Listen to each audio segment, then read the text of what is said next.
Salió una secta es un podcast con la recopilación de nuestras historias, vivencias y las de otros exmiembros y sobrevivientes de grupos coercitivos. Acompáñanos si quieres aprender más sobre sectas. Hola, hola, hola, bienvenidas y bienvenidos a su podcast Salí de una secta. Mi nombre es Ada Camarena. Y mi nombre es Lami Salazar. Y hoy en otro día apóstata. No sabemos en qué día va a salir el episodio. Exactamente. Estamos grabando. Ajá, entonces, pues hoy vamos a platicar de una nueva, algo nuevo que vamos a hacer en este programa. Como ven, primeramente, estamos con nuestros micrófonos. No tenemos bracitos, así que todavía no. Nuestros bracitos van a sufrir hoy. Ay, pero dramática. Pero pues nos sentimos felices de tener nuevo audio y esperemos que se oiga súper bien.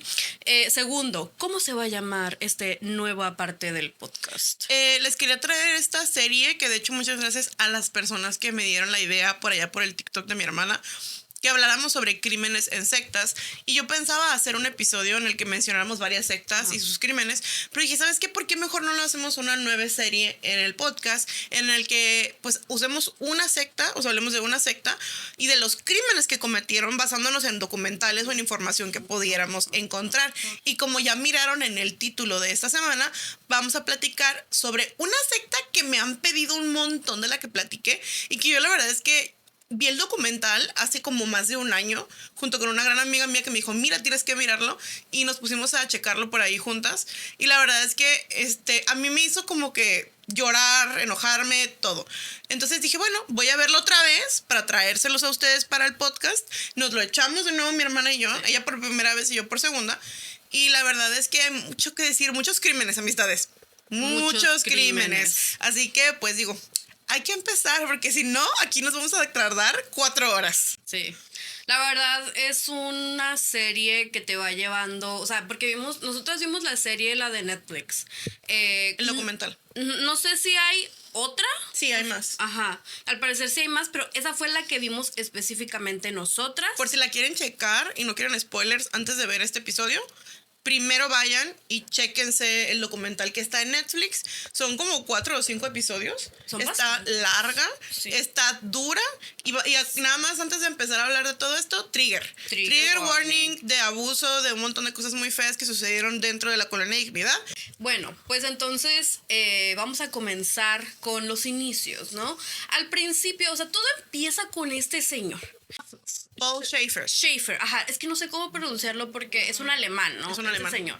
Y ese señor empieza su vida, o sea, como que al principio también lo que yo leí en el internet es que él empezó como desde joven, como que a inmiscuirse o a meterse como a grupos evangélicos o grupos así de que ayudaban a niños, así como de que, ay, para los niños pobres o los niños enfermos, y que de allí de hecho, ahí empezaron de un grupo lo sacaron primero porque pues lo acusaron de crímenes de abuso sexual a niños. Entonces, de ahí pues como que se fue yendo de un lugar a otro y así hasta... Es que él se autodenomina como un pastor autodidacta. Ajá. O sea, él empieza como a meterse en la religión. Sí. En la religión y a como hacer, como dice mi hermana, actos como de caridad, ¿no? Uh-huh. Para la gente como pobre o la gente así. Y llega un punto, como dices tú, o sea, en el que empieza a tener como acusaciones en su contra. Sí. Entonces, ya poco a poco se va haciendo de lo que es el grupo que empezó la Colonia Dignidad, pero todavía no empezaba Colonia Dignidad. Ellos estaban allá en Alemania y pues empezaron como que a hacer esto de que, ay, es que yo les voy a enseñar de Diosito y el rollo, y empezó pues a hacer sus cochinadas, ¿no? Con los niños también. Sí. Y esto llevó a que ahora sí dijeras, ¿sabes qué? O sea, hay gente que ya está empezando a sospechar, hay gente... Sospechoso. Esto está muy sospechoso, la verdad, o hay gente que como que quiere denunciarme, así que creo que es momento de volar. Sí. Y se marchó. Y algo muy importante que mencionar es que todo esto sucede después de la Segunda Guerra Mundial. Uh-huh. Entonces empezó a haber como este tipo de comunidades que se empezaron a crear en donde como era como muy alejadas de la vida secular, o sea, muy alejadas de la realidad, del mundo real, Sí. y las aislaban, como suele suceder en cualquier grupo como sectario como estos, y la pobreza y las carencias permitían que estos grupos florecieran, o sea, permitían que se desarrollaran y que también empezaran a desarrollar conductas muy sectarias. Entonces lo que sucede es que él dice, ya hay como órdenes de aprehensión en contra de él en Alemania. Sí. O sea, él ya no puede estar en Alemania. No. Entonces él dice, pues vámonos. Sí. Y él encuentra en Chile muchas cosas positivas. Claramente que les rendía más el dinero Primero. que ellos tenían allá en Chile. Chile acaba de pasar por un terremoto que creo que es el más grande de la historia, si no me equivoco. Y también, además de eso, que Chile no tenía extradición para Alemania. Es otra de las cosas muy, muy, muy importantes de mencionar. Y pues él dice, pues vámonos, vámonos. Sí. Entonces, nos fuimos. Ajá, entonces empieza a decirle a la gente, ay, pues es que allá vamos a hacer muchas obras de caridad, vamos a tener un lugar que va a ser seguro para tus hijos, o sea, los vamos a criar como todos juntos y vamos a empezar a construir nosotros un lugar para nosotros. Y al principio les empezaron a decir que al principio iban a vivir obviamente pues en comuna, pero que después de 2 o 3 años que ya terminaran de hacer todos los edificios de escuelas, hospitales, bla, bla, bla, ahora sí ya iban a poder empezar a hacer las casas individuales de las personas. Entonces ya de ahí hay personas que salen en el documental que dicen que les dijeron a otras personas, no se vayan. O sea, como que cómo se van a ir allá a Chile, a quién sabe dónde, no conocen el lenguaje, no saben cómo funciona nada de allá de la cultura, no se vayan. Sí. Y pues es que ya estaban muy manipulados por este señor, ¿no? Obviamente. Líder carismático, sí, narcisista. porque todo el mundo lo que mencionaba era que él era muy... como que era muy amable y sale muy poco en los videos porque ellos tienen muchos videos, o Caseros. sea, de cómo se estaba construyendo toda la comuna. De hecho, hay videos de cuando van hacia Chile apenas, y hay un video que dice que es de Egipto. Y de hecho, o sea, dicen que es uno de los pocos videos donde sale él. Porque al principio, porque él nunca quería salir en los videos. Y sale, de hecho, alrededor de un montón de niños. Sí. Siempre que lo mirabas era alrededor de niños. Y yo creo que aquí hablando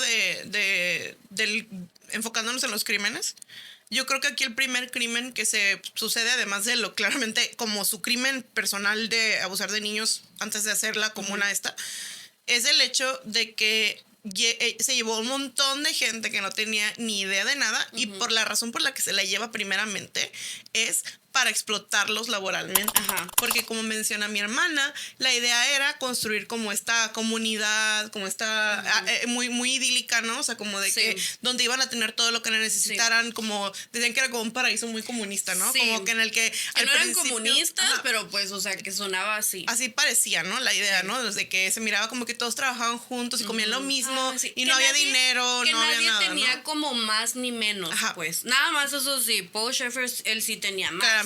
Ajá. Pero creo que ese es el primer crimen que tenemos que ver, el hecho de que existía una explotación laboral increíble. O sea, rayaba en el esclavismo lo que ellos vivían. Al principio es lo que tú empiezas a notar, porque te empiezan a contar todo lo que ellos hacían, todas las obras, desde lo más básico. Primero, bueno, sí, obviamente tenemos que hablar como de eso, de lo de la explotación laboral, pero yo creo que uno de los primeros crímenes que surgieron fue el separar a los niños de las familias. Sí. O sea, eso fue lo primerito que la gente debió de haber dicho, red flag. Red flag. Ajá. Sí. O sea, a los niños, en cuanto llegaron, se los llevaron, se los quitaron a sus familiares y no los podían ver. Sí. O sea, no era de que... Ni hablarles. Ni nada. Los niños eran castigados si hablaban con sus padres, y me imagino yo que los padres también eran castigados. Digo, eso no dijeron, pero yo me puedo imaginar. No tenían contacto con sus hijos. A los niños los separaban de sus papás cuando llegaban a la comuna ahí en Chile. Empezaron a hacer esta situación de los niños van a estar con unas tías que les llamaban. No puedes verlos, no puedes tener contacto con ellos y tampoco puedes decirles que son tus hijos. De hecho, hay muchos niños que decían que saben que cuando llegaron, por ejemplo, un señor dice, yo sé que cuando llegué me llamaba Robert, pero no sé mi apellido. No saben su Nunca supe bien cuál era mi triste. apellido. Nunca supe quién eran mis papás en realidad, o sea, que no me acuerdo. Y también cuenta una señora que cuando llegaron así, pues, y que la separaron, ella lloraba mucho por su mamá y mamá, por favor, vuelve, regresa, y gritaba así a ver si la oía. Y dice que la mamá un día que estaban recogiendo maleza o algo, hierbitas, que se acercó allí y que empezó a hablar con ella, pues, y oye, ¿cómo estás? Y así. Y que alguien por la ventana miró y que dio el pitazo y se llevaron a la niña, pero dice la niña que esa fue la última vez que se le ocurrió tratar de hablar con su mamá porque al parecer la violentaron físicamente tan horrible, la golpearon tan horrible, dice que tenía marcas por varios días, de que 3, 4 días que no se podía sentar, no se podía acostar. La golpearon con una manguera de hule. Sí, así, horrible, horrible. Algo muy importante de aclarar es que, y que decían mucho las personas que vivieron ahí como colonos, fue que a los niños y a las niñas se les trataba muy diferente, que a las niñas se les trataba un poquito menos mejor, ¿no? A los niños se les tenían como que más bonito, no sé, como que los trataban mejor. Es que Schaefer tenía como un tipo de odio hacia las mujeres porque las veía como competencia, es algo que decían allí. Más adelante vamos a hablar un poquito más sobre eso. Sí. Pero yo lo que quería mencionar es que las personas que dejaban a sus hijos ahí decían como que es que yo creía que Schaefer cuidaba a mis hijos mejor de lo que yo podría hacerlo. Porque para ellos él era, hagan de cuenta que pues era el equivalente a su apóstol, ¿no? Ajá. A su apóstol. Y yo cuando lo estaban diciendo, yo empecé a pensar que si a nosotros nos hubieran dicho lo mismo, probablemente también los hermanos lo hubieran pensado. Porque muchos entregan a sus hijos. En la luz del mundo es algo como Muy ustedes común. saben que es algo muy común, que en el área de los incondicionales dicen que son tu propiedad.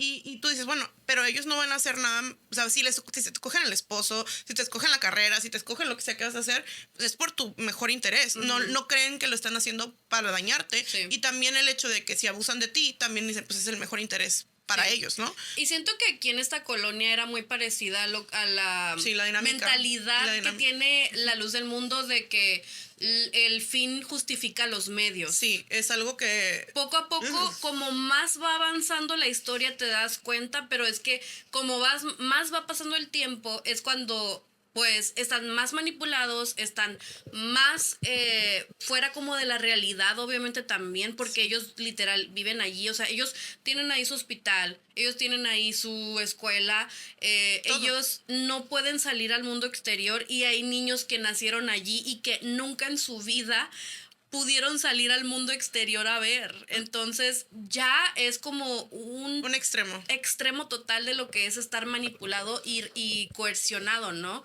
Es lo único que conoces literalmente. Sí, o sea, y es algo que mencionan, de hecho, también en el documental, que Schaefer quería crear como un tipo de paraíso para los pedófilos, ¿no? Sí. Que porque ahí no puede llegar ni la policía ni el gobierno. O sea, ellos eran prácticamente un estado dentro de Chile. Sí. O sea, más adelante vamos a hablar un poquito más sobre los nexos que empezó a crear con el gobierno, pero fue algo que genuinamente para él era como, él era el presidente, él era el rey de todos ellos, porque ellos no tenían pasaporte, ellos no tenían dinero, ellos no tenían habilidades de ningún tipo fuera del lugar en donde ellos estaban. Sí. Ellos sabían, además era un lugar como muy aislado, él encontró un lugar en el que no te creas que tú podías caminar y llegar a la ciudad. Ajá, dicen que eran kilómetros antes de encontrar como ciudad, pues. O pueblitos. Uno de los chicos en el, más adelante ya, spoiler, dice que tuvo que caminar 17 kilómetros para llegar hasta su casa. Sí. Correr 17 kilómetros porque estaba huyendo. Sí. Pero bueno, eso lo contaremos ahorita un poquito más adelante.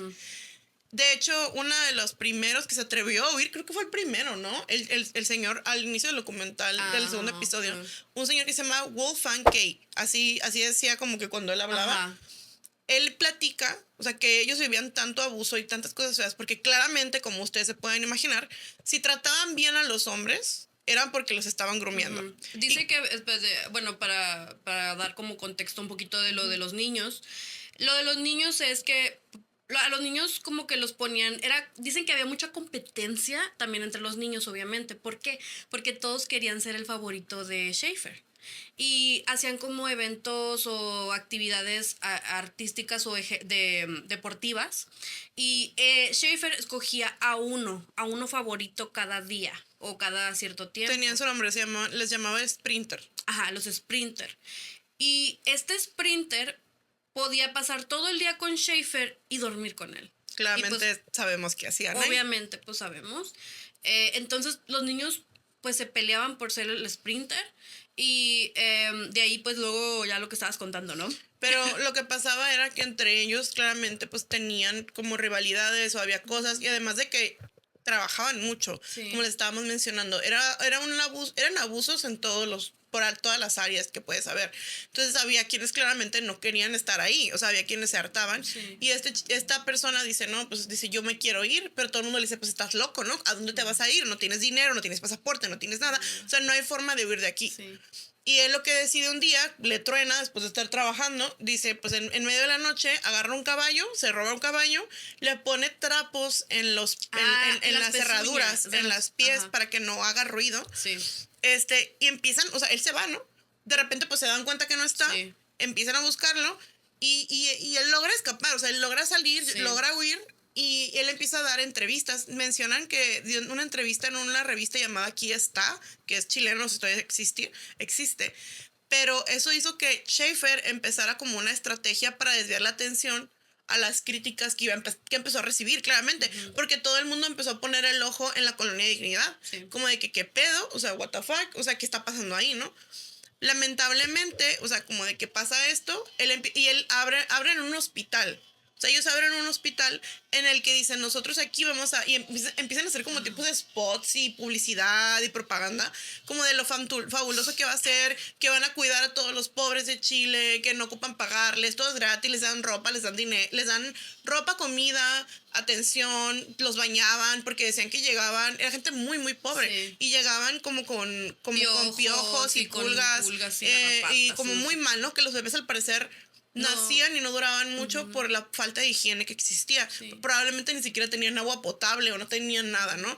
Entonces hacen esto y pues la gente empieza a decir, wow. O sea, como que imagínate, o sea, como de que no tener ningún tipo de acceso a la salud pública o que no tengas ningún tipo de acceso a un doctor y que de repente te digan. A una vida digna. A lo que sea que sea necesario para que un ser humano viva al menos sano. Entonces lo que hacen es eso, dicen que les daban comida 2 veces a la semana, ropa, además de cuidados médicos, todo gratis. Y su filantropía era una máscara para ocultar todo el abuso que se vivía. Más en el hospital, o sea, en el hospital. Él se ponía bata de doctor. Schaefer, el líder se ponía bata de doctor. Salen videos donde él está así como si fuera parte del crew de los médicos y dicen que lo que hacía es que cuando llegaban niños decía, yo lo baño. A los niños nada más. Él bañaba a todos los niños que llegaban chilenos. Es lo que mencionaban, que iba como que ciertos días a la semana, iba y los bañaba. Claramente, pues ahí sucedían más que eso. Sí, y pues nadie... quiero como hacer como una aclaración aquí. O sea, que dice... Luego la gente va a decir, pero es que no entiendo cómo no se dan cuenta, cómo lo permitían. Tú ves a esta figura como alguien súper bueno, está construyendo hospitales para la gente pobre, oh my God, o sea, y la gente pobre obviamente, pues dice, oye, esta persona qué buena, o sea, es un hombre muy bueno porque nos está ayudando, a nadie nos ayuda, y creo que aquí es muy importante dar a notar esto. Además, los papás no se daban cuenta que los bañaban. O sea, muchas veces iban y dejaban a los hijos y eso es algo muy importante. También. Y los que trabajaban en el hospital jamás iban a pensar mal de Schaefer. Primero. Y los chilenos no se daban cuenta de lo que estaba sucediendo. Porque una de las cosas que sucedían eran que, por ejemplo, tú llevabas a tu hijo enfermo y te daban papeles para que firmaras y muchas veces entre esos papeles la gente o no sabía leer o no tenía el conocimiento, firmaban como liberaciones de los niños para que se los quedaran ellos. O había quienes nada más no se los querían regresar.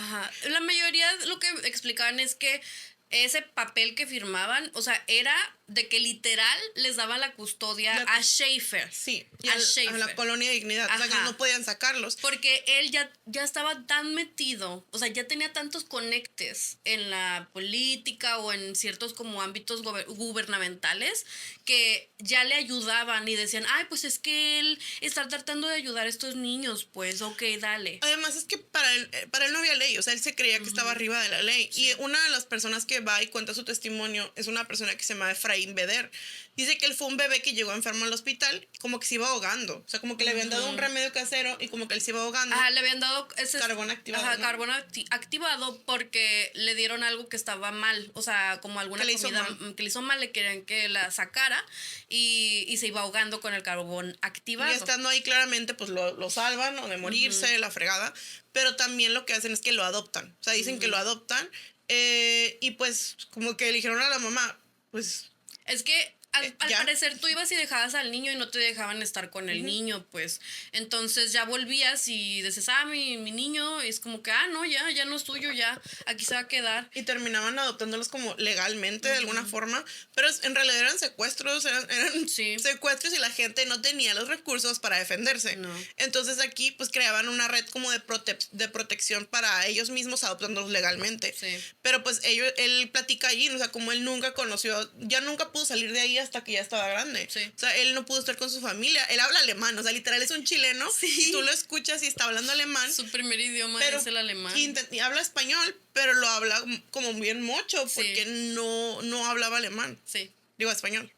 Ya ven que estaban platicando de este Wolfgang, no sé pronunciar su nombre, pero de él, que escapa y todo este rollo, o sea, él pide ayuda, no me pregunten cómo, pero lo regresan a la colonia de dignidad. O sea, el que graba no hace nada. El que graba no hace nada, no. Definitivamente. Literal, nada más lo dijeron, a ver, cuenta el chisme y para adentro. De regreso, papito. Sí. Y cuando él llega, lo tratan, pero de la forma más horrible. Yo de verdad estaba escuchándolo, estaba impactada. Dice que le dieron una ropa roja para que lo pudieran ver en todos los días, en el día, o sea, que pudieran estar como visible todo el tiempo. Ropa blanca de noche, igual, para estar visible. Y zapatos con suelas especiales para identificar las pisadas, a dónde iba durante todo el día. Además dice que estaba en una prisión, o sea, constantemente como que no tenía un cuarto. Ajá, era como un cuarto de hospital. Pero básicamente estaba como cerrado y dicen que había una enfermera con de esos perrotes, esos, ¿cómo se llaman? ¿Pastor alemanes? Alemanes. Y que no podía salir pues de noche o ciertos momentos del día, o sea, nada más cuando lo dejaban salir. Nada más. Y también pues platica que lo sedaban, o sea, le daban como unos sedantes, como que dicen que podía tirar un caballo esos sedantes. Que en la noche, es que en la noche lo electrocutaban. Sí, también. Lo golpeaban y luego lo sedaban. Y luego en la mañana lo mandaron a trabajar. Y lo ponían a trabajar, dice, en un área donde trabajaban los más fuertes, o sea, los hombres más fuertes, porque movían unos troncos gigantescos para cortarlos y hacer pedazos pues de las casas, pero dice que el primero andaba todo drogado, golpeado, no le daban de comer o le daban un pedacito de pan o algo así, y luego lo ponían a mover cosas bien pesadas. Y además dice que comía separado de todos, o sea, no podía comer con nadie más. No podía acceder a los eventos comunales, o sea, si había algún tipo como de celebración o de reunión, lo que tú quieras, no podía él asistir. Y también le tuvieron prohibido hablar por 1 año. Dice que si decía buenos días a una persona, le daban una cachetada. O sea, no tenía ningún solo tipo de libertad.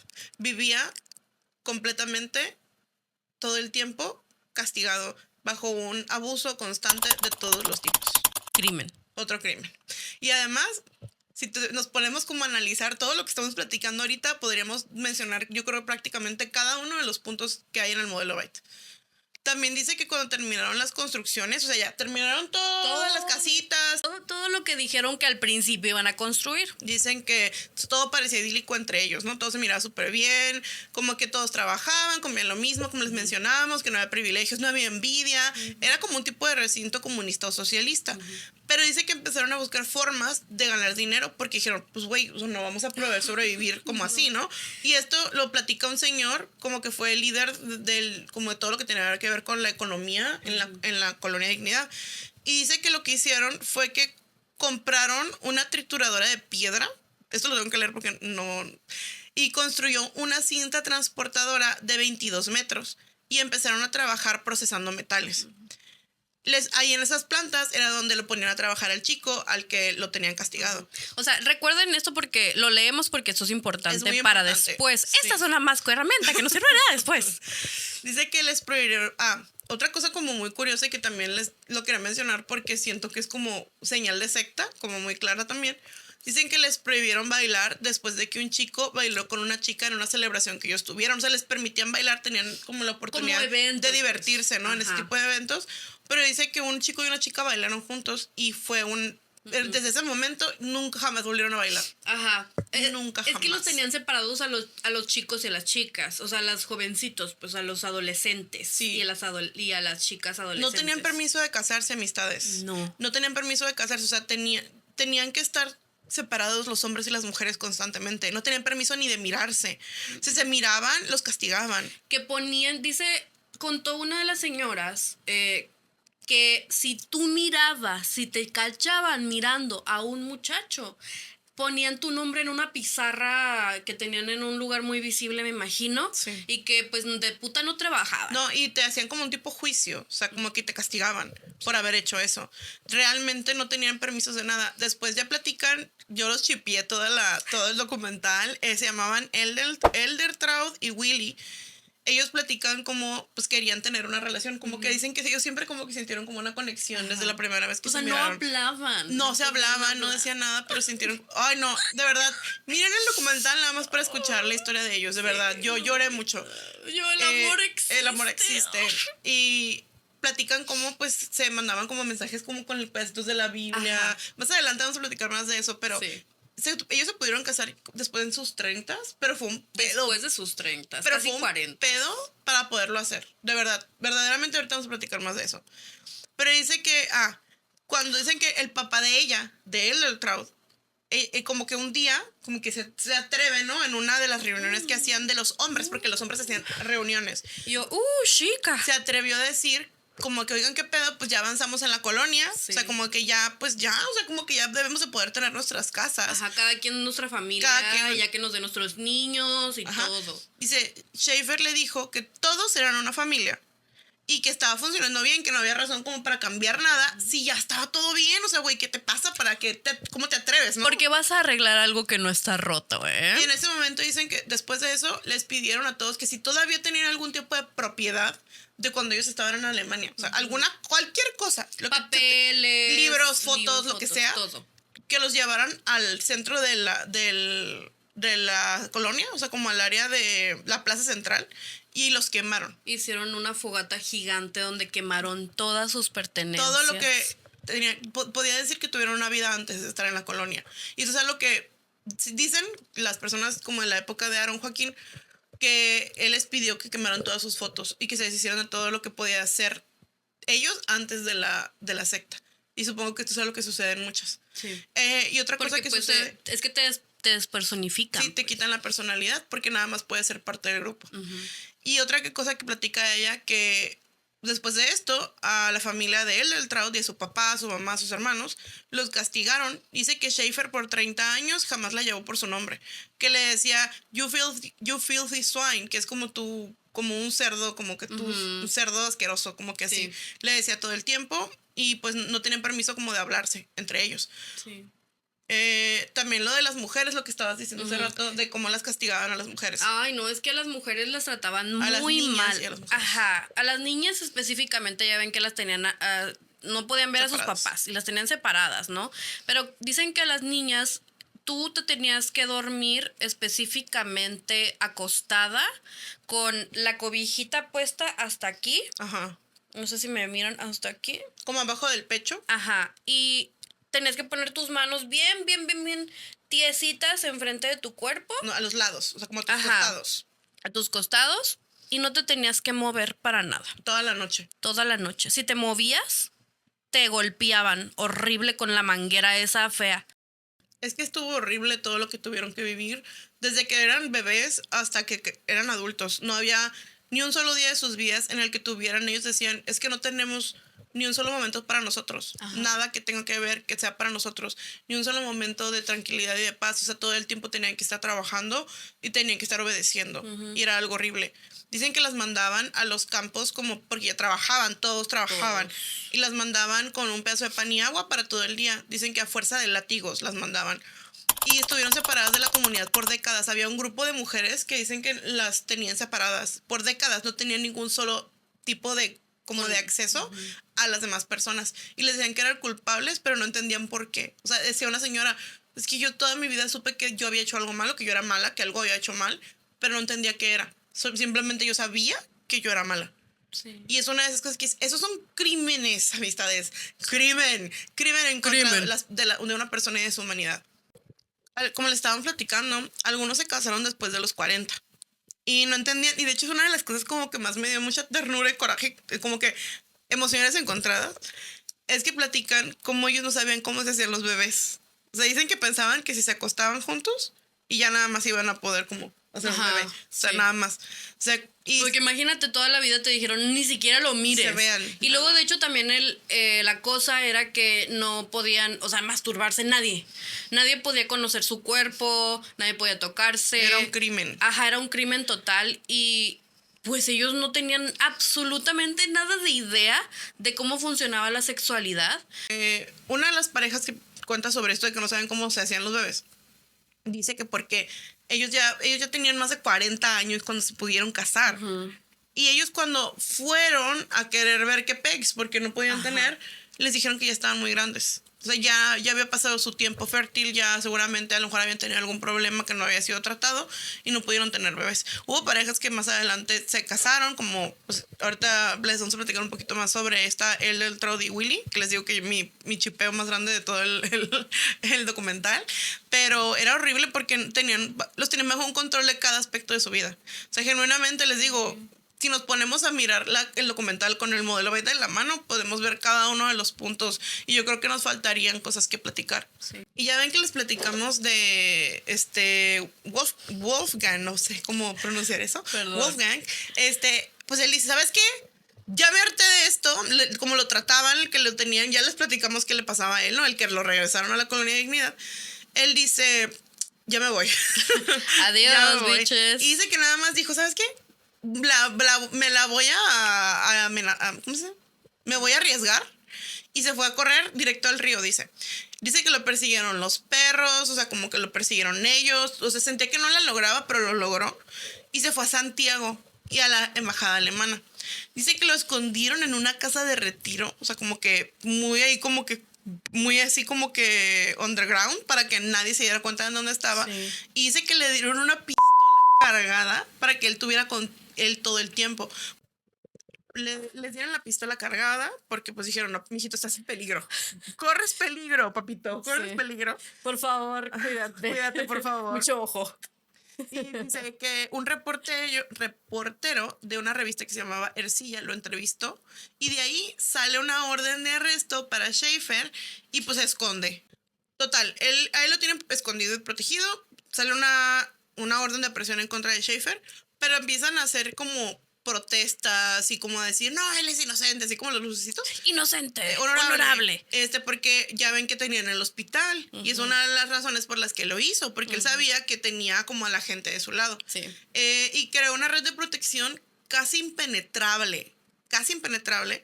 Y estas investigaciones terminaron cuando los hechos de los que se acusan a los alemanes dijeron, no, esto no es delito, papito. Porque pues es que mira, todo se mira muy bien. Aquí no hay gente, aquí no le pasa nada a nadie, todos se miran bien felices. Aquí todos es como cuando la Hispana hizo el video para la luz del Pero mundo. así, si me tratan súper bien, mira, hasta me invitaron a un cafecito. Un tecito, platicamos bien a gusto. No, o sea, miren, está bien padre, todos andan bien felices. Sí. No, aquí no hay crímenes, aquí no pasa nada. Lo peor de todo, amistades, es que la colonia, o sea, Schaefer, llega, o sea, manda como, acusan a Wolfgang por un delito de homosexualidad, porque aunque ustedes no lo crean, en aquel entonces eso era un delito. Sí. Entonces lo sentenciaron a 5 años y 1 día de prisión. Él dice, ¿sabes qué? No, papitos. No, a mí no me van a meter a la cárcel. Y se escapa por los Andes y en Buenos Aires se sube a un avión para irse a Alemania. Dice que traía $200 en el bolsillo. Sí. Y, o sea, huyó. Porque la colonia ya estaba sobre la ley, es lo que les estábamos diciendo. Sí. Ahí, así, imagínate que te pasan todas esas cosas que él vivió y que todavía te dicen, no, tú vas a la cárcel, papito. Sí. Tú vas a la cárcel. Él no va a la cárcel, tú vas a la cárcel. Sí, O sea, imagínense. qué pinche coraje, no mames. Es que ya Schaefer ya estaba enfermo de poder y tenía un chingo de gente que lo apoyaba, pues. Muchísima. Porque de hecho, para eso hizo hasta un evento, pues, y pues salían todos ahí haciendo sus bailes y sus... Muy alemanes todos, y como que los niños y no sé qué, y fueron así como ven a Nazón Joaquín y a los Joaquines que invitan a políticos y no sé qué, así. Sí, así mero, así, imagínenselo así. Sí. La verdad es y que... todos así de payasitos con sus zancos y todo así de que, ay, sí, nosotros somos bien felices aquí. Sí. Honorable, sí. Pero pues él no contaba con que empezó como a surgir esta figura de Salvador Allende que quería ser presidente de Chile. Y que claramente, como todos sabemos, pues él hablaba pues de que de igualdad, de como comunismo y toda esta fregadera, ¿no? Empezaron a suceder como tomas de granjas al parecer. O sea, la verdad yo no sabía mucho sobre el tema y soy muy ignorante, así que la verdad si alguien sabe un poquito más nos podría platicar en los comentarios. Pero empieza a haber como toma de granjas, o sea, empiezan a llegar como con los granjeros, con la gente que trabajaba en la agricultura y llegaba gente, se las quitaba, ¿no? Se las quitaba y decía, esta es mía ya. O sea, como que es del pueblo, es de todos, ¿no? Sí. Es como de que nuestra. Entonces, sí, en ese momento, ¿no? Entonces ellos dicen, güey, en cualquier momento nos van a venir y van a nos decir, van a... nuestra comunidad. Nuestra comunidad, nuestra colonia de dignidad, ¿no? Sí, es de todos, así que, a ver, vénganse, cáiganle todos, sálganse los alemanes. Y entonces empezaron a construir torres como para vigilar, como para vigilar lo que estaba sucediendo y poner a las mujeres, güey. Yo me quedé así como de que no mames, ¿en poner a las serio? mujeres todo el día se iban a estar ahí en las torres con unos radios y pues estaban diciendo como que no sé, se ve tal gente allí, 10-4, 10-4, por allí, por allá. 10-4 con el 11-10. Y pues las tenían ahí trabajando como que en esas áreas, que de hecho ahí es donde él del Traudy Willy se mandaban como le mandaba pedacitos de la Biblia y como de que la quería. Y se podían hablar allí, pero porque no hablaban nada privado, o sea, de que él a veces tenía que como estar comunicándose con ella para ver lo de eso, pues de que si venía alguien así. Entonces ahí dice que podía escuchar su voz y así. Y yo así, ay, ¿a poco? Sí, cuéntame más. Y dice que todo el día oraban para que Dios los salvara del diablo del comunismo. Y vivían en constante miedo de que en cualquier momento tendrían que huir. De hecho, decían, una de las señoras que platica que ella cuando estaba niña tenían como unas bolsas, como para que les decían que cualquier momento que algo sucediera, nada más tienen que agarrar eso y se iban a ir corriendo, o sea, se iban a huir, ¿no? O sea, todos los niños. Sí, todos los Dicen niños. que los niños vivían como con mucho miedo porque les decían que los iban a despojar de su hogar y que los iban a tratar mal y así, o sea, como de... ¿Más? Más amistad, Bueno. oye, no sé, siempre se puede más. Siempre se puede más. Y pues Paul Schaefer, ¿no? O sea, termina haciendo una alianza con un grupo nacionalista que se llama Patria y Libertad, que estaba en contra de Salvador Allende. Y ofrecieron como ayuda mutua, ¿no? Entre ellos, dice, pues yo te doy, mira, tú me das protección o tú me dices como que tú te deshaces de ese viejo que quiere hablar y que está hablando de comunismo y de igualdad.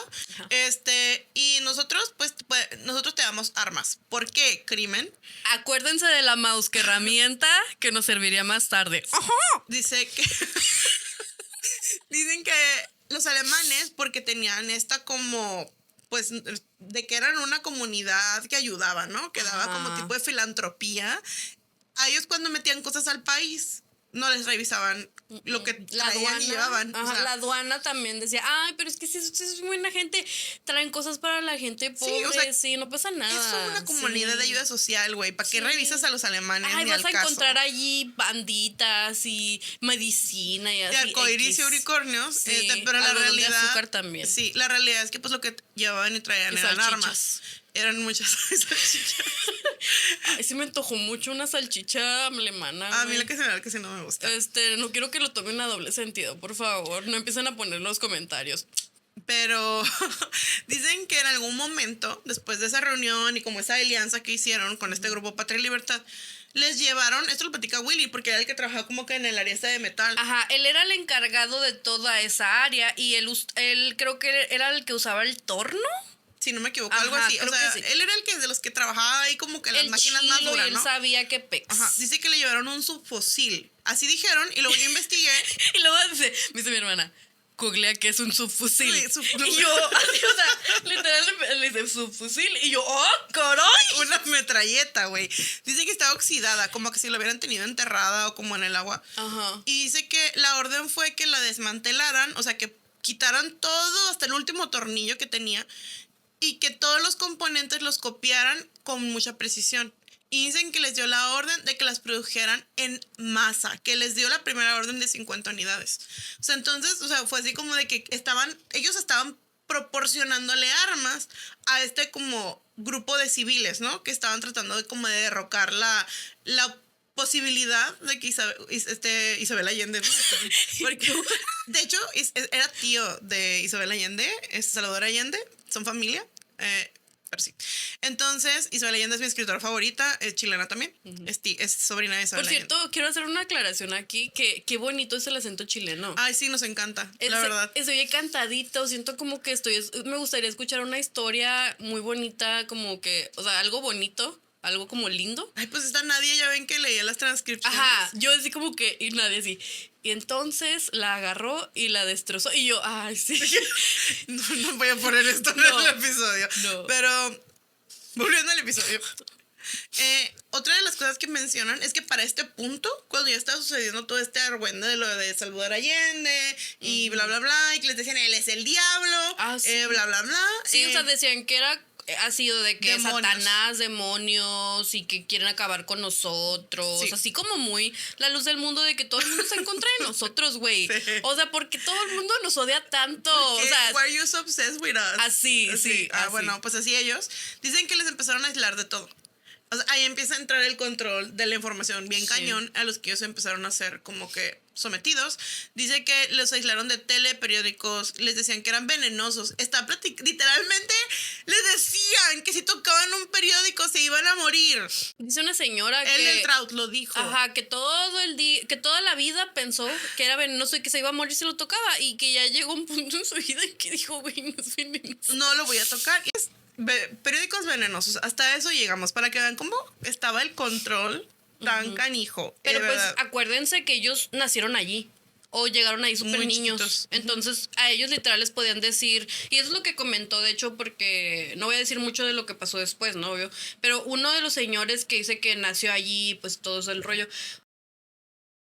comenta que, pues, si Schaefer decía, esto no es un gris, esto es rojo. Ellos decían, ok, sí, esto es Sí, rojo. es rojo. Y es lo que nosotros les hemos dicho un montón de veces, que sucede en las sectas, específicamente nosotros en nuestra experiencia en la luz del mundo, porque muchas personas no entienden cómo funciona el control. El control desde que naces es todavía peor que cuando tú entras a un grupo. Es muchísimo peor. Y es todavía más difícil salirte de él. Pero más sobre eso, más adelante. Dice que no les permitían tampoco tocarse entre ellos. O sea, no podían ni siquiera hacer nada, ni estar cerca los unos de los otros. Dice que Schaefer también iba de visitar los hospital, Schaefer iba a visitar el hospital y entraba a los cuartos y se encerraba con las pacientes por horas. Dices que esos pacientes a los que visitaba eran quienes como que se masturbaban. O sea, como que chamaquitos de los que o confesaban que se habían masturbado o se habían dado cuenta que se masturbaban y los intentaba liberar, según él. Les daban unas inyecciones y tratamientos de electroshock en sus genitales. Dice que cuando salían ya no tenían expresión en su rostro. Eso es lo que platicaban una de las señoras que trabajaba en el hospital. Y que no tenían fuerza en su cuerpo. Y que allí les hacían experimentos para que perdieran la memoria. O sea, les decía literal, ¿para qué es esto que me estás haciendo? Es para que pierdas la memoria. Así. Para que se les olvidara lo que les hacían. Hablando del abuso que vivían, que saben que no nos gusta ser explícitas. Pueden ver el documental si quieren. Pasa todo el argüende. Matan a Salvador Allende, como ustedes saben, o dicen que se suicidó, hay quien dice que lo mataron, quién sabe, pero termina muerto. Ajá. Entonces, desvivido. Ajá. Dicen, pues bueno, ya nos salvamos, estamos agradecidos, ¿no? Y pues que creían que Dios había hecho sus plegarias y la colonia, o sea, Paul Schaefer, empieza a trabajar con Pinochet. Sí, el dictador. Dice que la DINA era una agencia del ejército chileno de poder militar. Y que además de todo tenía alrededor de unos 7,000 civiles, o sea, gente civiles, no gente que decía, yo también quiero como que la fregada, ¿no? Además de que tenía la marina y la fregada, o sea, era un chingo de gente. Y ellos se unieron con la idea de que todos los comunistas debían de morir. O sea, también pensaban eso los de la Colonia de Dignidad, ¿no? Es lo que les habían dicho. Ajá. Y dicen que Schaefer les dio la orden a una de las mujeres que trabajaban ahí, que bajó como un granero donde tenían como heno y grano y todo ese rollo, que lo limpiaran y lo sacaran todo un día por la tarde. O sea, tenían que para la tarde ya estar limpio, ya no tener nada. Y que no importaba cómo, pero ya, o sea, ahorita, mijas, ya. No es para hoy, no era para hoy, es para ayer, ¿no? Uh-huh. Y ese sótano era usado para prisioneros del régimen de Pinochet. Paul Schaefer era el que dirigía todas las cosas que sucedían ahí, desde desvivir personas hasta lastimarlas, hasta donde ustedes no se pueden imaginar. Este video no estoy segura si va a poder tener monetización. Tenían métodos muy avanzados y sofisticados para lastimar a las personas. Y los amenazaban con sus familias. Y si alguna vez hablaban de lo que vivieron dentro de la colonia, o sea, si los sacaban, por ejemplo, porque hubo gente que claramente sabemos que no salió de ahí, pero a la gente que logró salvarse de que los desvivieran, les decían que si hablaban de lo que habían vivido, pues ya saben qué les iba a suceder, ¿no? Sí. A ellos y a su familia. Mucha gente tuvo que pedir asilos políticos en otros países para poderse salvar después de que salieron de la Colonia de Dignidad. Porque los espiaban, los estaban checando todo el tiempo, además de que pues vivían bajo un estado constante de trauma y de delirio de persecución, pues porque los estaban persecuciendo. Literalmente, ¿no? Estaban constantemente buscándolos, ¿no?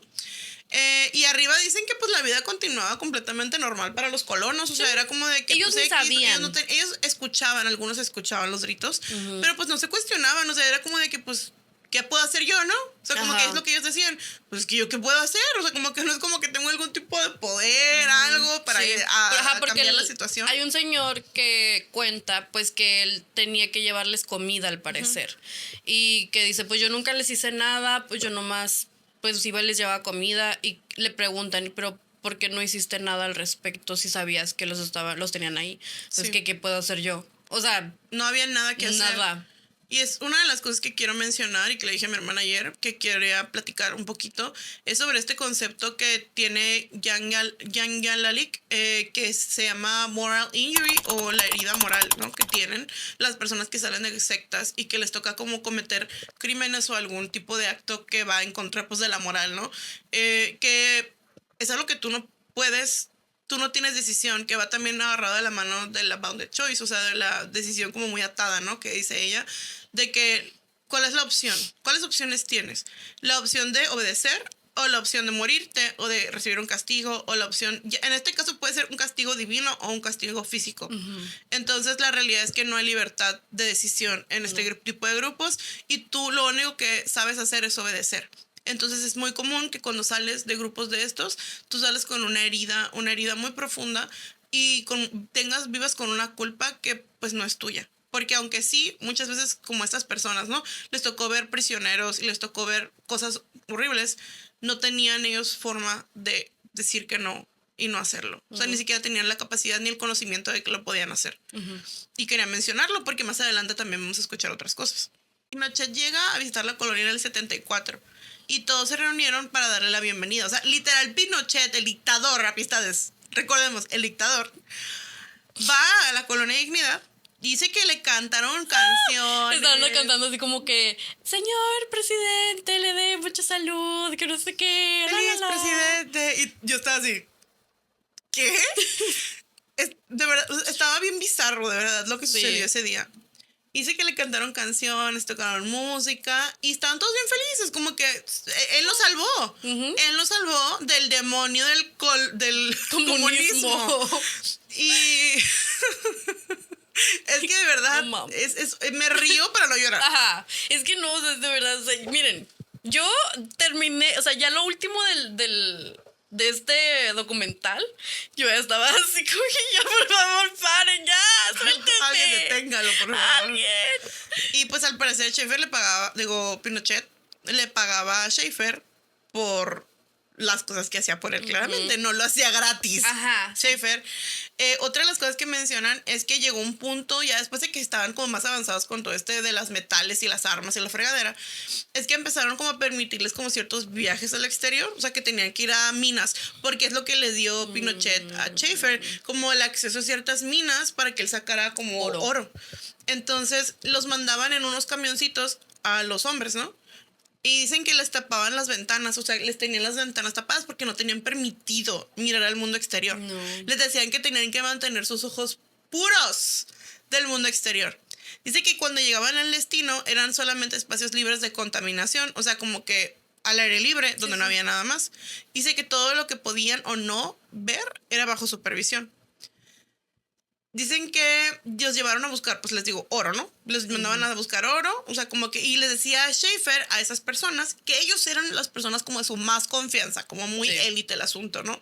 Y era el love bombing, ¿no? Como el, ay, sí, tú eres especial. Ajá, y pues los niños, había muchos niños. Eran jóvenes, gente joven. Y pues estaban así como de que, ay, qué padre, o sea, la mayoría de los niños y de los jóvenes, les digo, y como los mencioné antes, querían como ser el favorito. Sí. Entonces, ellos se esforzaban mucho por complacerlo y dicen que hasta cuando encontraban un nugget de oro, que iban y, ¡ay, mira! Y le ponían así que tenía un tarrito y que le echaban ahí, o sea, los nuggets de Oreo. O sea, ni siquiera pensaban en robarle ni nada, quedárselo. O sea, de que ellos así, de que, ¡ay, sí, para ti! O sea, porque se me recuerda así de que, pues, con los líderes de la luz al mundo, como que no, es que pues yo quiero dárselo a mi padre, pues. Mi padre en la fe. Mi padre en la fe. No. También mencionan ya más adelante, pues, esto que les estábamos platicando al inicio, de que él mandaba llevar a los niños, o sea, como que a la Freyhaus, decían. No sé cómo pronunciarlo como animal. Freyhaus. Ellos confiaban en él y pues claramente sabían que debían obedecerlo al 100%. Y pues ahí era donde sucedía mucho de los donde los bañaba y donde ya después de que ya no eran niños muchas veces cuando abusaba de ellos. O sea, al principio eran solamente como tocamientos, pero ya cuando crecían era cuando ya sucedía como lo que ustedes ya se pueden imaginar, que no voy a mencionar. Y al templo, donde se suponía que era donde él entraba, solamente entraban los privilegiados, porque se suponía que solamente podía entrar el más santo. Y dicen que él mandó a hacer un cuarto ahí, y él decía que era para Pinochet. O sea, para que cuando Pinochet fuera, pudiera como quedarse y tener su baño y la fregada. Ajá. Pero pues dicen que todos saben para qué era el lugar. O sea, como que dicen que mientras más confianza y más obediencia tenías con Schaefer, te convertías en eso que ahorita les mencionáramos, que era el sprinter. Y que pasabas la noche con él y pues ya saben, ¿no? O sea, no voy a volver a mencionar. Pero dicen que ellos nunca hablaban como entre ellos de lo que sucedía ahí con Schaefer. Todo el mundo sabía, pero nadie lo mencionaba, ¿no? Y siento que es muy, muy común en las sectas.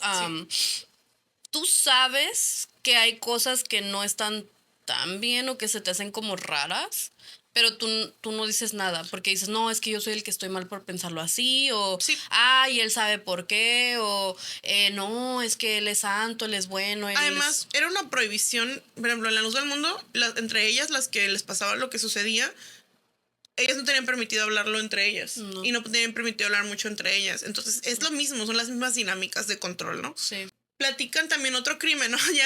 ¿Cuántos crímenes hemos mencionado? ¿Alguien los cuéntalos, por favor? Por favor. Schaefer le dijo a Willy, ya les platiqué, ¿no? Willy, que tenía un trabajo para él. Ay. Y les dijo, pero no veas mucho. Espera, voy a llorar. Pero le dijo, no veas mucho, o sea, como que tú no veas mucho, nomás hazlo, no pienses ni nada, ¿no? Y cuando él llega se da cuenta que lo que tenía que hacer era cavar tumbas, como con una carapila, esas así grandes, una de las amarillas, ¿no? Con las que cavas. Para los, pues, ya saben. No, o sea, primero. No voy a decir qué es. No, primero eran unas zanjas, o sea, donde había hoyos, y en cada hoyo había como 4 o 5 cuerpos. Y los tenía que sacar. Y los tenía que mover. Ajá, los iban a mover. No voy a decir mucho qué pasó con eso porque no lo voy a hablar aquí. Les digo, vean el documental. Sí. Pero se deshicieron de la evidencia.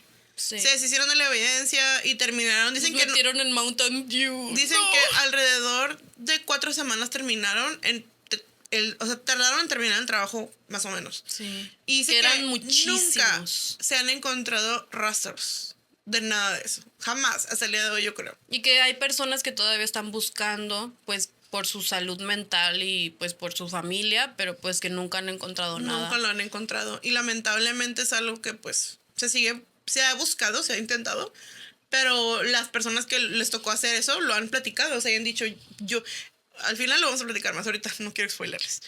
Y dice que se convirtió al final, la colonia, en una especie de agente de compra de armamento para el ejército, y pues de todo lo malo que hacía el gobierno de Pinochet, se hacía en la colonia Dignidad. Uh-huh. Es que era muy fácil porque primero es un montón de gente que no cuestiona. Segundo, están allá en el ano del diablo. Uh-huh. Y pues nadie se da cuenta y nadie dice nada allí. Y todo el mundo nada más agacha la cabeza y obedece. O sea, es súper fácil ahí cometer crímenes, pues. Sí, la verdad. Sí. Ya luego platican, ¿no? Ahí entra algo positivo y algo bueno, que se casan Edeltraud y Willy. Dice que tienen una luna de miel y, o sea, les dan el permiso y les dan dinero de salir de la colonia. Un cochecito. Se van a Valparaíso, que yo tengo muchas ganas de ir. Vamos. Por cierto, alguien invíteme a Chile.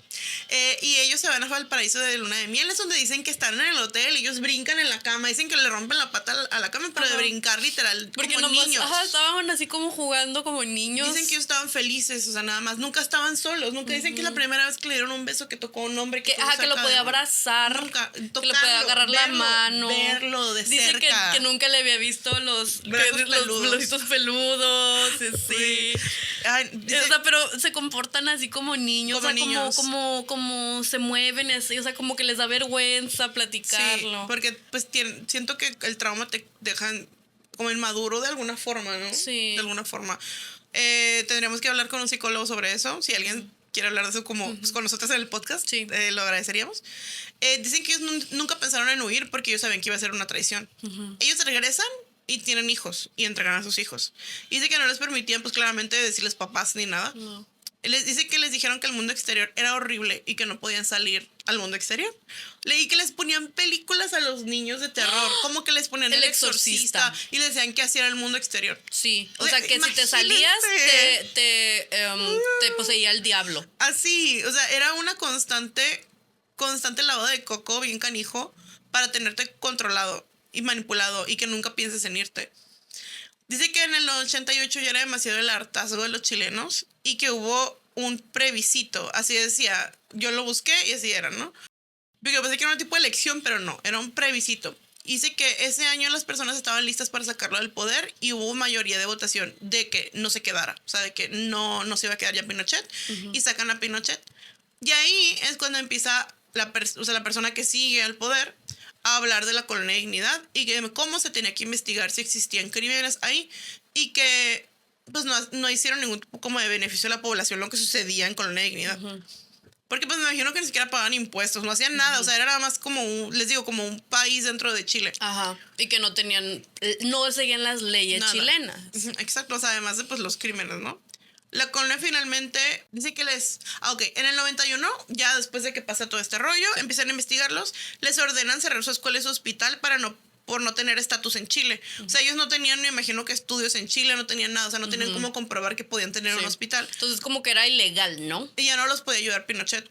Entonces ahí es cuando usa a los habitantes a los que ayudaban para defender la colonia y literal se pusieron así como enfrente, hacían vallas, los golpearon, o sea, era así, algo horrible, verdaderamente. Y siento que es lo que le estaba platicando a mi hermana y estaba pensando durante esta parte, era el hecho de que luego llega la gente que dice, es que yo conozco yo tengo familia, yo tengo amigos que son de la luz del mundo y son bien buena gente, ellos ayudan a la gente y llevan despensas y no sé qué, y es como que yo entiendo, amistad, que hay gente buena allí, o sea, como esa gente que ellos lo que querían, mucha de esa gente que está en el hospital o así, era ayudar a la gente y curarla, y pues hacían muchas cosas por los pueblos de ahí alrededor.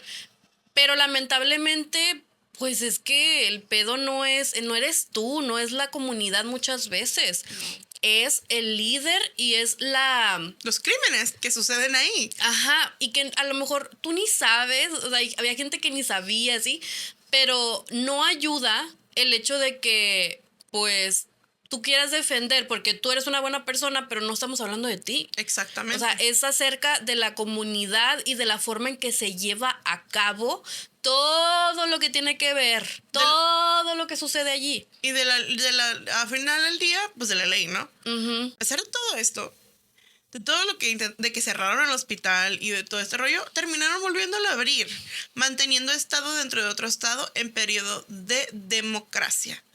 Dice que pues empiezan a llegar, entonces lo que empieza a suceder es que empiezan a ir un montón de niños chilenos, Sí. o sea, como que a quedarse ahí, como que les ofrecen a los niños como que pues escuela, Ajá. como un tipo de internado Sí. en el que vivían allí, y ahí es donde empieza a suceder como algo muy curioso que menciona Salo, uno de los chicos que platica durante el documental, que de hecho él fue una de las razones por las que se termina la colonia de dignidad, porque los chilenos son los que se atreven a ir en contra de Schaefer, y ahí es donde les digo, es que entrar es diferente que nacer ahí. Sí. Ellos los metieron ahí, como que les gustaba, bla, bla, bla, pero ya cuando estuvieron dentro dijeron, qué pedo, no, esto no está bien. Fue para ellos más fácil como Sí. mirar lo que estaba sucediendo. Porque además y que no era dicen bueno. que ellos sí hacían como entre puros chilenos platicaban, o sea, y sí decían, oye, a mí me pasó esto, a mí me pasó aquello, y se tenían confianza y sabían que nadie iba a decir nada fuera de ese círculo que tenían ellos.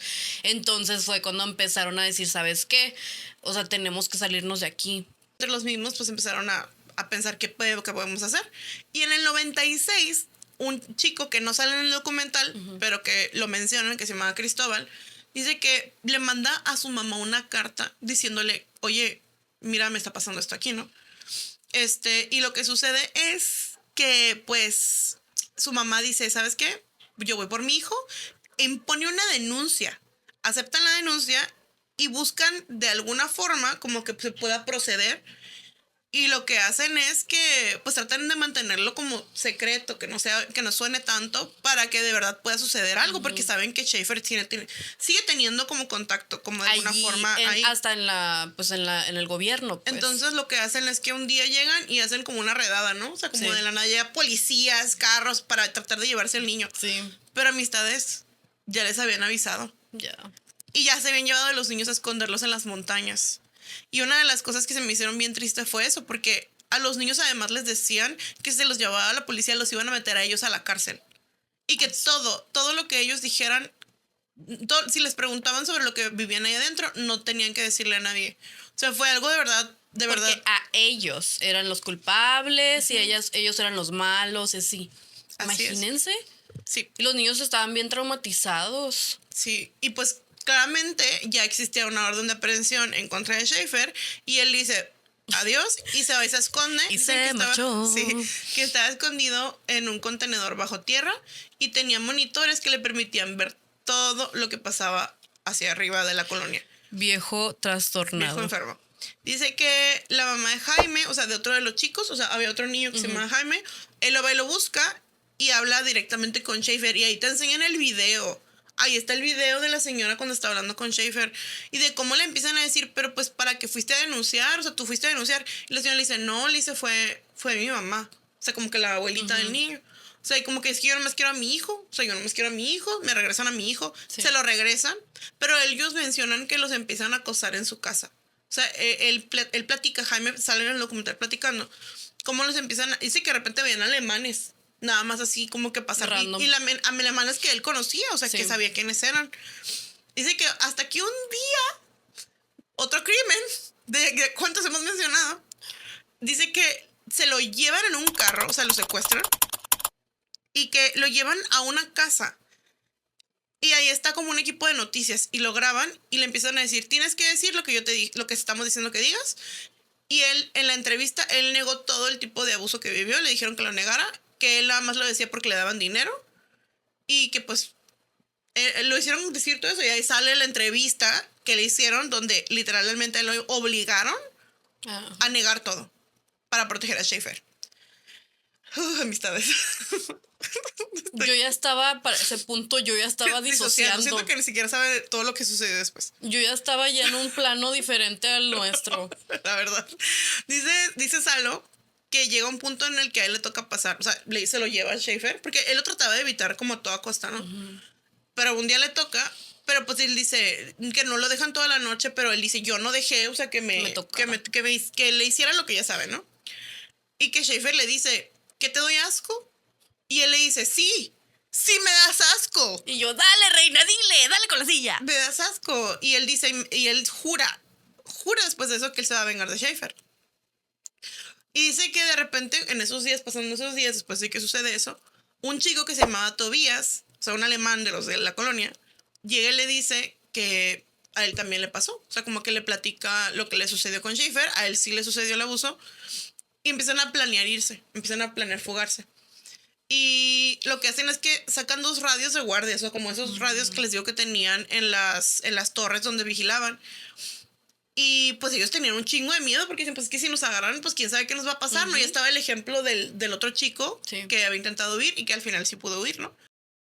Y dicen que decidieron hacerlo ese día porque había un evento. Había un evento grande y como que todo el mundo andaba ocupado, todo el mundo andaba como que con este rollo. Y pues se van, amistades. Dice que tiene dolor de panza él, o sea, como que le dice, me duele el estómago. Y el otro estaba trabajando en el baño, o sea, le tocaba limpiar los baños y se quedan de ver allá. Y de ahí se van. Dice que corrieron y escucharon por los radios ya cuando iban como que por las montañas y por allá. Dice que ya era de noche y empezaron a escuchar que por los radios decían sus nombres y que se dieron cuenta que ya no estaban. O sea, dice que les digo, ellos fueron los que tuvieron que correr 17 kilómetros de noche hasta llegar a la casa de Salo. Dice que cuando llegan, con la ayuda del hermano de Salo, huyen. Yo del hermano Salo huyen porque sabían que se tenían que ir, no podían estar en su casa. No. O sea, los iban a ir a buscar a la casa de él. Sí. Entonces dice que lo que hacen es que pues, dice que se van a Santa María, así decía que se llamaba, y que van a la embajada alemana. Y que de ahí los mandan a Alemania para protegerlos de los nexos que tenía Schaefer con la política chilena. Y se ve como van en el avión. Sí, se ve como van en el ya avión. ya estaban adolescentes ellos, ya eran muchachos ya. Ya eran muchachos. Sí, pero se ve como que están bien felices en el avión, como que dicen, ay, ya al fin, ya. Sí. Dice que cuando se dio cuenta, o sea, una de las personas que platica que era como uno de los guardaespaldas de Schaefer, dice que cuando se fue Tobías y Salo, y Schaefer se entera, así dijo, este es mi fin. Así, o sea, así el que lo dijo. Dijo, ya, aquí. Y que se fue a Argentina con una maleta llena de dólares. Y que deja a los aldeanos. Los dejó, o sea, dijo, bye. Arrivederci, yo ya me voy. Fuck this shit, I'm out. Y que los aldeanos estaban como de que, pues, es que sentíamos que no podían vivir sin él. Sentían que no podían... Salen videos de que están así. Sí, llorando. O sea, que no sabían cómo vivir sin que les dijeran qué hacer. O sea, vivían bajo un control tan grande toda su vida. No sabían vivir sin que les dijeran qué hacer. Dice que Schaefer lo que hace es que compra un fondo en Argentina, o sea, otra área para poder hacer otra cosa, una colonia. Y dice que quiere hacer un hogar juvenil, otra vez, viejo cochino. Ya estaba bien viejito, güey. O sea, de verdad, o sea, nomás viejo enfermo. Y dice que durante 7 años no lo encontraron. 7 años. Dice que el abogado y una periodista, o sea, el abogado de los niños chilenos y de una periodista, se unen y encontraron una pista que los lleva a Argentina. Y donde dijeron, aquí está. Dice que lo encontraron a los guardaespaldas de Schaefer, o sea, como que los logran localizar. Y ya de ahí encuentran a Schaefer. Y en marzo del 2005 se logró aprender a Paul Schaefer en Argentina. Le dieron 20 años de cárcel por los delitos de abuso sexual, pero sus crímenes en contra de la humanidad no fueron abordados en el juicio. O sea, todo lo que hizo en Colonia de Dignidad para Pinochet, eso no se mencionó en el juicio. Y nomás vivió 5 años, o sea... Se murió en el 2010. Sí, nomás hizo 5 años en la cárcel. Tristemente, otra de las cosas que les estábamos...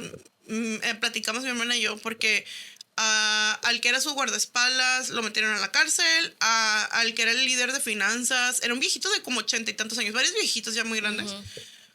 Y ahí está como la pregunta de la moralidad, ¿no? O sea, como de que es justo que metan a una persona que está constantemente bajo un control coercitivo toda su vida, prácticamente desde que nació, a la cárcel.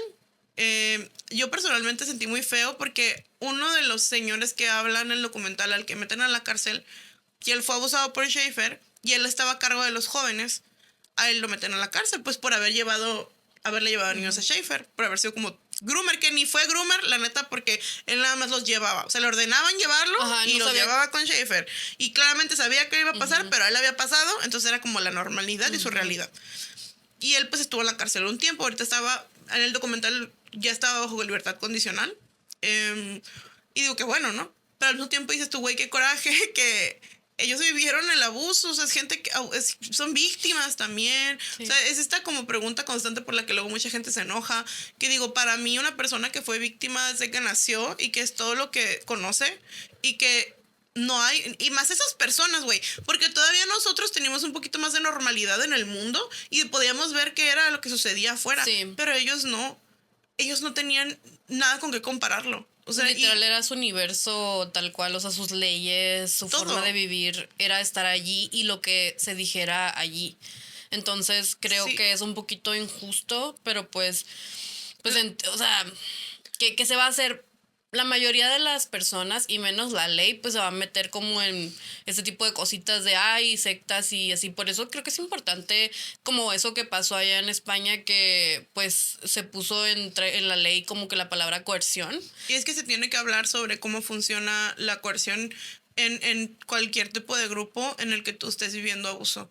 Y es muy importante porque las decisiones son como limitadas, uh-huh. Como les mencionamos, como habla Janja Lalich de la bounded choice. Sí. O sea, no son decisiones libres, no son decisiones informadas, uh-huh. Son decisiones llenas de coerción y de miedo, sí. Y de todo ese tipo de cosas tan horribles. Sí. Y creo que el castigo que vivió Paul Schaefer no fue suficiente.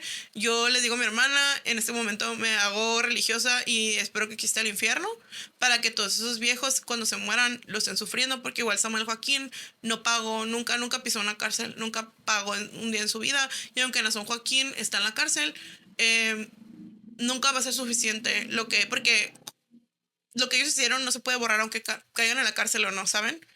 Entonces creo que los crímenes que cometen este tipo de hombres son crímenes que se tienen que recordar, porque dicen que las personas que olvidan su historia están condenadas a repetirla, y yo creo que eso aplica para todas las personas que o vivimos en una secta o que sabemos cómo funcionan las sectas, que uh-huh. Tenemos que recordar qué les pueden hacer a las personas, este tipo de hombres, este tipo de personas, porque yo sé que también hay mujeres que son líderes de sectas, en su mayoría son hombres, pero ese tipo de personas, ¿qué pueden hacer y qué daño pueden causarle a personas inocentes, a gente sí. Inocente, a gente que lo único que estaba buscando era un modo de vida mejor, era una vida más feliz, era más digna, tener como una espiritualidad, una fe? Y creo que es muy importante que hablemos de estos temas para nosotras informar. Por eso es tan importante, porque creemos que más allá del morbo, porque como ustedes saben, tratamos de no mencionar cosas muy explícitas ni nada de ese tipo, porque creemos que no es necesario. Si ustedes quieren verlo en el documental, lo pueden ir a ver, ahí ellos lo hablan a lo mejor un poquito más a detalle. Y creo yo que lo que me gustó del documental también es eso, que no te cuentan cosas muy explícitas de nada. No es muy morboso, sí. Es como muy informativo y además explican mucho de la historia de todo lo que estaba sucediendo en ese tiempo. Sí, y eso es algo que yo creo que tiene mucho valor a la hora de hacer un documental de este tipo, porque si te centras y que todo lo que tú vas a hablar tiene que ver con el sexo o con el abuso, tiende a ser un poquito o triggerante para una persona que ya lo vivió, o tiende a ser como que en lo único que se enfocan las personas que lo miran. Cuando estamos mencionando, ¿cuántos crímenes mencionábamos? El tráfico de personas, la explotación laboral, el secuestro, o sea, ¿cuántas crímenes? El que tuvieran hospitales sin ser doctores, sin ser médicos, esos son crímenes también. No eran enfermeras, nada de ellos, no había una escuela, no tenían ninguna certificación para nada de lo que estaban haciendo. Todo el montón de apoyo que tenían, con los nexos que tenían con el gobierno chileno. Vender armas. Todas esas cosas que están, el meter armas al país sin que te las revisaran, todo eso son crímenes que estaban sucediendo. El que les quitaran a sus hijos. Son crímenes que se vivieron dentro de esta colonia y que van más allá de los abusos sexuales que se vivieron, que son horribles. No me malinterpreten, se tienen que mencionar, pero para eso están las víctimas que los vivieron, que pueden contar sus historias. Nosotros nada más queríamos traerles, y queremos con esta sección traerles un poquito más sobre los crímenes que a lo mejor no se mencionan tanto, que suceden en las sectas, que van más allá del morbo y el sexo y el que sucede, ¿no? Y que te platican en los documentales. Y que lamentablemente suelen ser las violencias y los crímenes que suelen vivir los miembros día a día. Sí, y que si ustedes quieren saber qué crímenes se cometen en la luz del mundo, tenemos todo un podcast platicando sobre los crímenes, desde los nexos en la política hasta el abuso infantil, el adoctrinamiento infantil. O sea, hablando de sin abuso sexual, o sea, realmente el adoctrinamiento infantil es nuestro primer episodio. Sí. El abuso que sucede en los matrimonios, el abuso financiero. Tenemos episodios de cada uno de esos temas, por si los quieren checar. Y pues nada, amistades, personalmente espero que no estén tan triggereados por este episodio, que les haya servido y que se hayan informado. Ya saben, dejar su like, su comentario aquí, no en el chat en vivo, en el video bien, ¿ok? Lo dejan allí. Y también, me pegué, y también compartir, compartir y pues nada, pónganos ahí cuántos crímenes contaron, los queremos mucho y mucho ojo con las sectas. Bye.